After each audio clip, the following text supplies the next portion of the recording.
District level internal examination committee Hailakandi district 2024 বর্ষের class 9 এবং 10-এর half yearly এক্সামিনেশনের routine বা programme publish করেছে। আর এই রুটিন বা প্রোগ্রাম মতে হাইলাকান্দি ডিস্ট্রিক্টে ক্লাস 9 এবং 10-এর হাফ ইয়ারলি এক্সামিনেশন কন্ডাক্ট করা হবে। সো তোমাদেরকে এই রুটিন বা প্রোগ্রামটি ফলো করে ভালো করে এক্সামের জন্য প্রিপেয়ার হতে হবে। সো এই রুটিন বা প্রোগ্রামে তোমাদের এক্সামের মর্নিং শিফটের টাইম হলো 9 AM to 12 noon, মানে সকাল 9টা থেকে দুপুর 12টা পর্যন্ত, এবং আফটারনুন শিফটের টাইম হলো 12:30 PM to 3:30 PM, দুপুর 12:30 থেকে বিকেল 3:30 পর্যন্ত। সো তোমাদের এক্সাম স্টার্ট হবে 23 সেপ্টেম্বর 2024 মানডে থেকে।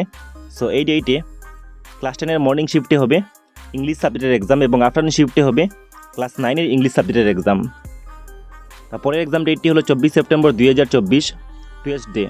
সো এই ডেটে মর্নিং শিফটে হবে ক্লাস 10-এর এমআইএল সাবজেক্টের এক্সাম এবং আফটারনুন শিফটে কোনো এক্সাম হবে না।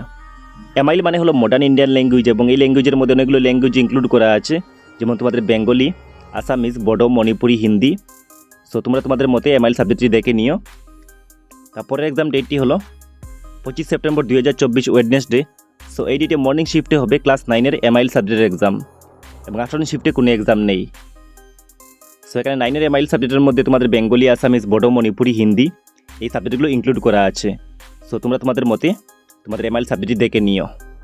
তারপরে এক্সাম ডেটটি হলো 26 সেপ্টেম্বর 2024 থার্সডে। সো এই ডেটে মর্নিং শিফটে হবে তোমাদের ক্লাস 10-এর জেনারেল ম্যাথমেটিক্স সাবজেক্টের এক্সাম এবং আফটারনুন শিফটে কোনো এক্সাম নেই।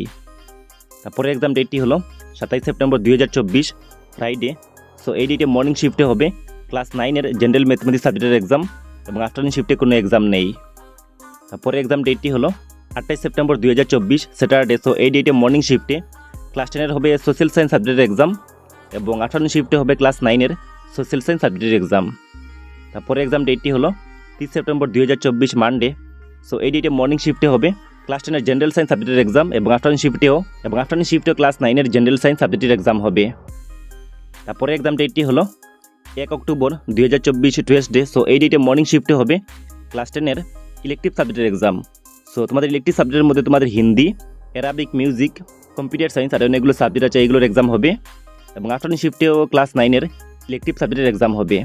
এবং লাস্টের এক্সাম ডেটটি হলো 3 অক্টোবর 2024 থার্সডে। সো এই ডেটে মর্নিং শিফটে হবে ক্লাস 10-এর প্র্যাকটিক্যাল সাবজেক্টের এক্সাম এবং আফটারনুন শিফটে হবে ক্লাস 9-এর প্র্যাকটিক্যাল সাবজেক্টের এক্সাম। এবং নিচে এনবি দিয়ে লিখে আছে যে question paper of theory subject and practical subject will be provided by DLIEC Hailakandi.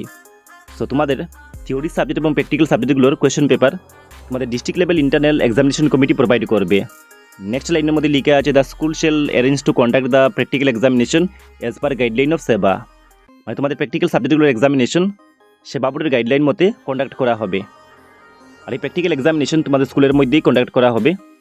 So এই ছিল হাইলাকান্দি ডিস্ট্রিক্টের ক্লাস 9 এবং 10-এর হাফ ইয়ারলি এক্সামিনেশনের রুটিন বা প্রোগ্রাম। সো এই রুটিন বা প্রোগ্রামটি ফলো করে তোমাদেরকে তোমাদের হাফ ইয়ারলি এক্সামিনেশনে বসতে হবে। আর আমি এই চ্যানেলে ক্লাস 10-এর হাফ ইয়ারলি এক্সামিনেশনের জন্য অন্য ডিস্ট্রিক্টের যদি হাফ ইয়ারলি এক্সামিনেশনগুলো আগে হয় তাহলে সেই ডিস্ট্রিক্টগুলোর কোয়েশ্চেন পেপার সলিউশন তোমাদেরকে প্রোভাইড করব। তার সঙ্গে আমি তোমাদের হাফ ইয়ারলি এক্সামিনেশনের জন্য ইম্পর্টেন্ট কোয়েশ্চন আনসারের ভিডিও এই চ্যানেলে অলরেডি আপলোড করে রেখেছি। যদি ভিডিওগুলো না দেখে থাকো তাহলে তোমরা এই চ্যানেলের প্লেলিস্টে ভিজিট করে ভিডিওগুলো দেখে নিও। আর এই ভিডিওটি তোমরা তোমাদের বন্ধুদের সঙ্গে মাস্ট একবার শেয়ার করে দিও, তার সঙ্গে তোমাদের হোয়াটসঅ্যাপ গ্রুপেও শেয়ার করে দিও। আর নেক্সট ক্লাস 10-এর ভিডিও সবার আগে পাওয়ার জন্য তোমাদেরকে এই চ্যানেলটা এখনই সাবস্ক্রাইব করে বেল আইকনে প্রেস করে রাখা উচিত।